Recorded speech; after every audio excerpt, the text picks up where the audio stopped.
Hi friends, area 51 గురించి మీరెప్పుడైనా విన్నారా? అమెరికాలోని నెవాడా ఎడారిలో ఉన్న ఈ సైనిక స్థావరం గురించి ప్రపంచవ్యాప్తంగా చాలా టాక్ ఉంది. ఇక్కడ జరిగే పనులు అంత గోప్యంగా ఉంటాయి. అందుకే ఏలియన్ కథల నుంచి అధునాతన సైనిక టెక్నాలజీ వరకు అన్నీ ఇక్కడ చర్చకు వస్తాయి. ఈ స్థలం ఎందుకంత రహస్యంగా ఉంది? అక్కడ ఏం దాచి ఉంచారు? ఈ మిస్టరీ వెనుక నిజాలు ఏమిటి?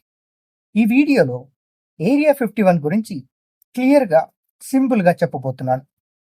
మీకు ఏలియన్స్ పై ఆసక్తి ఉన్నా, లేక సైనిక టెక్నాలజీ గురించి తెలుసుకోవాలన్నా ఈ వీడియో ఆసక్తికరంగా ఉంటుంది. So let's start the video. Area 51 అనేది అమెరికా ఎయిర్ ఫోర్స్ నిర్వహించే ఒక రహస్య సైనిక స్థావరం. నెవాడాలోని గ్రూమ్ లేక్ అనే ఎడారి ప్రాంతంలో ఉంది. 1950ల నుంచి ఇక్కడ అధునాతన సైనిక విమానాలు టెక్నాలజీలను పరీక్షిస్తున్నారు. కానీ ఈ పనుల గురించి బయటికి ఎక్కువ సమాచారం రాదు, ఎందుకంటే ఇవి దేశ భద్రతకు సంబంధించినవిగా పరిగణిస్తారు. 1960లలో A-12 ఆక్స్కాట్ అనే స్పై ప్లేన్ను ఇక్కడ టెస్ట్ చేశారు. ఈ విమానం అంత వేగంగా ఎగురుతుంది. ఒక్క టర్న్ తీసుకోవడానికి 200 మైళ్ళ దూరం అవసరం. ఇంకో విషయం, చెషైర్ ఎయిర్ స్ట్రిప్ అనే ఒక రన్వే గురించి కొందరు చెబుతారు. దీన్ని కనిపించకుండా చేయడానికి స్పెషల్ కామోఫ్లాజ్ టెక్నాలజీని వాడారని, నీళ్లు చల్లితేనే కనిపిస్తుందని పుకార్లు ఉన్నాయి. కానీ ఇది అధికారికంగా నిరూపణ కాలేదు. సోవియట్ యూనియన్ నుంచి సంపాదించిన మిగ్ యుద్ధ విమానాలను ఇక్కడికి తీసుకొచ్చి విడదీసి వాటి టెక్నాలజీని అర్థం చేసుకునేందుకు రివర్స్ ఇంజనీరింగ్ చేశారు. ఇక్కడ పనిచేసే ఉద్యోగులను రవాణా చేయడానికి జెనెట్ ఎయిర్లైన్స్ అనే గుర్తింపు లేని విమానాలను వాడతారు. ఇవి లాస్ వేగాస్ నుంచి ఏరియా 51కి రహస్యంగా రాకపోకలు సాగిస్తాయి. 1970లలో నాసా యొక్క స్కైలాబ్స్ స్పేస్ స్టేషన్ నుంచి ఏరియా 51 ఫోటోలు తీసినప్పుడు అమెరికా ప్రభుత్వం దీన్ని బయటకు రాకుండా దాచడానికి చాలా జాగ్రత్తలు తీసుకుంది, ఎందుకంటే ఈ స్థావరం గురించి పబ్లిక్కి తెలియకూడదని. ఏరియా 51 కింద భూగర్భ టనెల్స్, హ్యాంగర్స్ ఉన్నాయని కొంతమంది మాజీ ఉద్యోగులు మరియు సెక్యూరిటీ సిబ్బంది చెబుతారు. ఇవి రహస్య పరీక్షల కోసం ఉపయోగిస్తారని అంటారు, కానీ ఈ టనెల్స్ గురించి అధికారిక ఆధారాలు లేవు. క్యామో డూట్స్ అనే సెక్యూరిటీ గార్డ్స్ ఈ స్థావరాన్ని ఎవరూ సమీపించకుండా కాపాడతారు. వీళ్ళు ఎవరికి పనిచేస్తారనే విషయం కూడా బయటికి రాదు.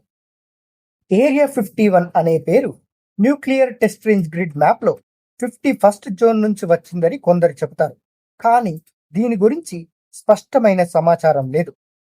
ఇప్పుడు ఏరియా 51 గురించి మాట్లాడితే ఏలియన్ కథలు రాకుండా ఉండవు. 1947లో న్యూ మెక్సికోలోని రోస్వెల్లో ఒక వస్తువు క్రాష్ అయిన ఘటన చాలా ఫేమస్ అయింది. కొందరు అది యుఎఫ్ఓ అని, ఏలియన్ శవాలు దొరికాయని నమ్మారు, కానీ ప్రభుత్వం అది వాతావరణ బెలూన్ అని చెప్పింది. ఆ శిథిలాలను ఏరియా 51కి తీసుకెళ్లారనే పుకార్లు ఊపందుకున్నాయి. ఇది ఏలియన్ మిస్టరీస్కి స్టార్టింగ్ పాయింట్. 1989లో బాబ్ బ్లేజర్ అనే వ్యక్తి ఒక సంచలన వాదన చేశాడు. తాను ఏరియా 51 సమీపంలోని S4 అనే సబ్బేసులో పనిచేశానని, అక్కడ ఏలియన్ స్పేస్ క్రాఫ్ట్లను చూశానని, వాటిలో యాంటీ మ్యాటర్ డ్రైవ్ సిస్టమ్స్ మరియు ఎలిమెంట్ 115 లాంటి అధునాతన టెక్నాలజీలున్నాయని చెప్పాడు. కానీ అతని వాదనలకు ఎలాంటి ఆధారాలు లేవు, మరియు అతని విద్యా నేపథ్యం గురించి కూడా స్పష్టత లేదు. అయినా అతని కథలు ఏరియా 51ని ఏలియన్ బేస్గా ఊహించేలా చేశాయి. 1950-60లలో U-2 స్పై ప్లేన్లు 60,000 అడుగుల ఎత్తులో ఎగరడం చూసిన ప్రజలు అవి సాధారణ విమానాలు కావని, యుఎఫ్ఓలని అనుకున్నారు, ఎందుకంటే అప్పట్లో ఇంత ఎత్తు టెక్నాలజీ అసాధ్యమని భావించేవారు. ఈ గందరగోళం ఏలియన్ పుకార్లని మరింత పెంచింది. కొందరు నిపుణులు ఒక థియరీ చెప్తారు. అమెరికా ప్రభుత్వమే తమ రహస్య సైనిక ప్రాజెక్టులను దాచడానికి ఈ ఏలియన్ కథలను ఉద్దేశపూర్వకంగా ప్రసారం చేసి ఉండొచ్చని, ఎందుకంటే ప్రజల దృష్టిని మళ్లించడానికి. ఈ రహస్య వాతావరణం, రోస్వెల్ లాంటి ఘటనలు, సినిమాలు, సోషల్ మీడియా వంటివి ఈ మిస్టరీని ఇంకా జీవంగా ఉంచాయి. అయితే ఏలియన్ ఉనికి గురించి ఇప్పటి వరకు ఎలాంటి నిర్ధారణ లేదు. ఏరియా 51 నిజంగా ఏమిటి? ఇది సైనిక టెక్నాలజీ పరీక్షల కేంద్రమా లేక ఏలియన్ రహస్యాల స్థావరమా? ఇప్పటి సమాచారం ప్రకారం ఏరియా 51 అనేది అమెరికా యొక్క అత్యంత రహస్యమైన సైనిక పరిశోధన కేంద్రం. ఇక్కడ U2 యాక్స్కాట్ లాంటి అధునాతన విమానాలు శత్రు దేశాల టెక్నాలజీలను పరీక్షిస్తారు. ఏలియన్ కథలకు సంబంధించి బాబ్ లేజర్ వాదనలు, రోస్వెల్ ఘటన, సోషల్ మీడియా చర్చలు ఆసక్తికరంగా ఉన్నాయి, కానీ వాటికి ఖచ్చితమైన ఆధారాలు లేవు. ప్రభుత్వ గోప్యత, సినిమాలు, ఊహాగానాలు ఈ మిస్టరీని ఇంకా నడిపిస్తున్నాయి.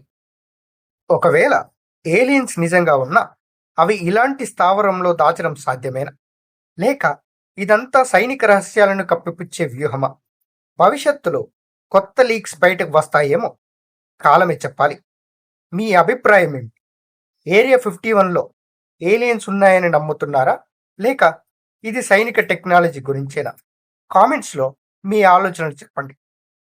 ఈ వీడియో నచ్చితే లైక్ చేయండి, సబ్స్క్రైబ్ చేసి బెల్ ఐకాన్ నొక్కండి. మళ్ళీ ఇంకో ఇంట్రెస్టింగ్ వీడియోతో కలుద్దాం. జై హింద్.